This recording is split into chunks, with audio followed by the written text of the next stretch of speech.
This is the writing of a Nazi ideologue, the diary of Alfred Rosenberg, hundreds of pages, written from 1936 through 1944. The piece of history formally turned over to the U.S. Holocaust Museum by Customs Enforcement, which helped track it down. Alfred Rosenberg joined the Nazi Party before Hitler.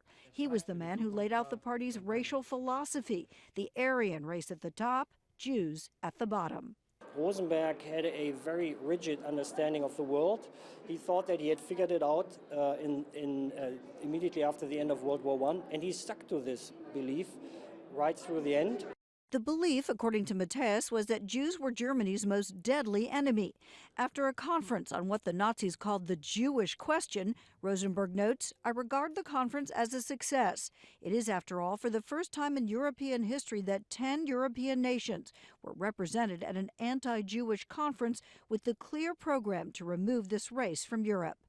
Historian Matthias says Rosenberg, who helped orchestrate the looting of Europe's artwork and valuables, worried about his competitors in the Nazi inner circle. He felt indeed that he wasn't really all that able to compete with them, and so there is a sense of frustration that you can see in the pages of the diary. But Hitler does anoint Rosenberg to oversee the occupied territories in Russia. Rosenberg writes that Hitler told him, "Rosenberg, now your greatest hour has come." His own words were used as evidence against Rosenberg at the Nuremberg trials, where he was convicted of war crimes and hanged in 1946. The document then vanished into history.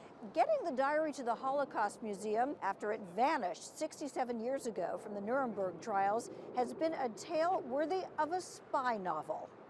It turns out the journal was taken by Robert Kempner, an American war crimes attorney at the trials who smuggled it into the U.S. After his death in the 1990s, his estate turned over Nazi documents to the Holocaust Museum, but not the diary. The hunt was on. It took years to find it in Buffalo, New York, in the possession of a man who may have gotten it from Kempner's bookkeeper. Homeland Security investigators and the U.S. Attorney's Office swooped in. It's part of history. I mean, wow, to be able to return an actual document that was part of the history of this world is pretty amazing. The diary is now ready for historians to decipher, and the public.